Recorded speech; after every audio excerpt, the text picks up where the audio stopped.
We're back, and we got a lot to get into. I'm Kevin. I'm joined by T. Humphreys did 3-night run at Brooklyn Bowl. Daniel Donato played dead and also showed up at the Brooklyn Bowl. And we just learned that legendary jazz drummer Jack DeJohnette has passed. But first, big news from the Disco Biscuits camp. Let's break it all down. Wow. So, is there... we thought that the Jeff thing was ugly with Goose, but this was just not how you do things. It is not it's a very, for me, I feel it's unserious. I love Mark. Mark's been on a few times. We love talking to him. He's a really great guy. He's done some great things with Headcount, but I mean, and it was Barber. It wasn't him, but the whole timeline now, should I break down the timeline for everyone, T? Is that how we start this off? Sure, let's do that. On Friday night, I guess, on Reddit and PT Fantasy Tour, it started appearing that Alan and the Disco Biscuits were no longer, had parted ways. And it was all rumor. Nothing from the Disco Biscuits camp, nothing from their management, nothing from the guy Joey, who writes songs with them now, the new songwriter. Turns out it was true. The issue being Alan is a contract employee. He was a contract employee. And every year the contract comes up. He apparently felt like he should be an equal stake partner after 20 years. The other guys did not. They had, whatever the issues were. The Disco, we'll look at the statements in a minute. But the thing is, let's pull the statement up. The thing is that my man turns around, right, Barber, and drops a diss track. So it seems the rumors got ahead of us. And they mention in here that it's not about money. Okay, so that's their stance. Then we get Alan's statement, which says it's not solely about money. What are your initial thoughts? I mean, just as a broad overview of, is this crazy? Am I not the only one who's sitting here thinking, my God, it's like watching a car wreck in real time? Kind of. I think breakups are always hard, unless it's a mutual parting of the ways, and even then, it's never. I don't think really ever really mutual, because I think there's always a disagreement. Unless it's like you're leaving for mental health issues or you need a break or whatever, then I think everyone's on the page. Like, yes, go take care of yourself and do you. Anything else becomes drama and a situation, and in today's society, the way we handle those things is to jump on social media and talk shit. Like that's the way you get your message out these days. There's no longer like real press releases or going through your agent or publicist or somebody to like explain something. It's usually you jumping on social media and making an ass out of yourself or stating your side of the problem. Don't you know this is going to come up and it gets leaked, and all of a sudden, don't you have something already in the can that you were going to put out, and you get ahead of it and you're like, you know what, this is absolutely true, and you guys are making it a lot worse than it looks?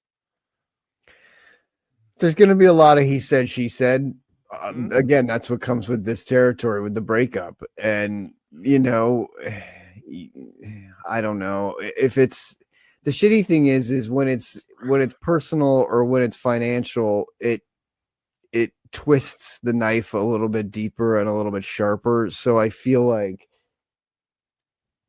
and you don't know the backstory. I mean, there's really 3-4 sides to every story. I feel like I got a little bit of a grip on what goes on with this. Alan lives in Colorado. Mm-hmm. The other 3 of them live in Philly. They're a Philly band, right?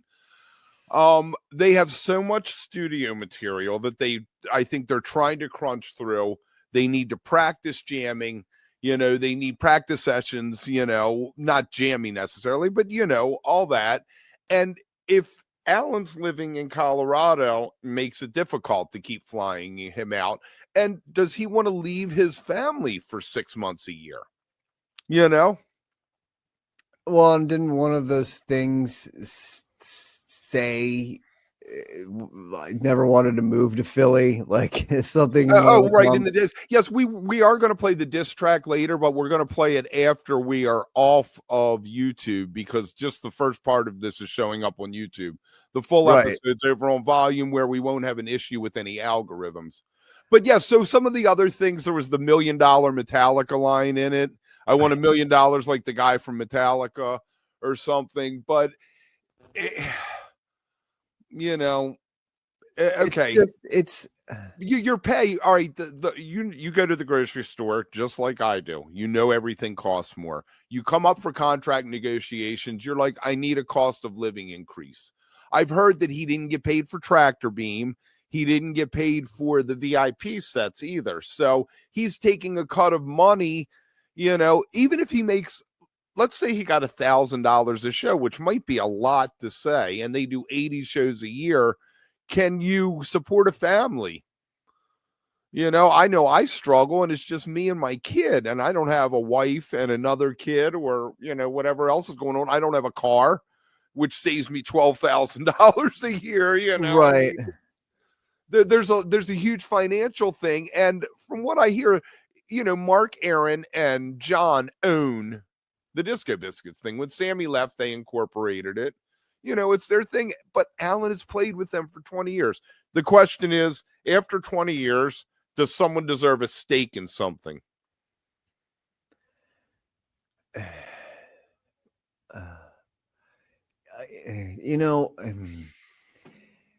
This is such a, I don't know, man. Like, it's just such a hard thing to look at and be like, one side's right, one side's wrong, or take a side and be like, this guy or like the band or like whatever, because you don't know everything inside. And even, and you don't throw the internal stuff out, man. Come on, well, John. that's what's hard is then you put out a diss track and you start talking all this, and then people are forced to kind of take sides, right? Because then it's suddenly like, oh, well, he's saying this about the band, fuck the band, but then the band comes back and says, well, no, it's all that, and then you're like, oh, well, the band's on, fuck that guy. So I don't know, man. It's ugly. Right. I think a lot of people feel like Alan has carried the band. And there is a smaller camp that says what he does is basically a Ben Akin kind of thing, which was the knock on Goose, which Cotter does now because they call it the Goons. So that's a whole nother story. But I think that's it. But the guy coming in is Marlon Lewis from Star Kitchen. He has played with John Legend. He's played with Lauryn Hill. I mean, he's been in a bunch of Philly hip hop R&B projects. I think that this really, if there's anything good going to come out of this, this is a master stroke on the band's part, bringing him in, because he isn't a jam band drummer. It isn't like they brought Ben in, who was part of the jam band scene. Right. So what does that mean for the band going forward? What does that mean for like...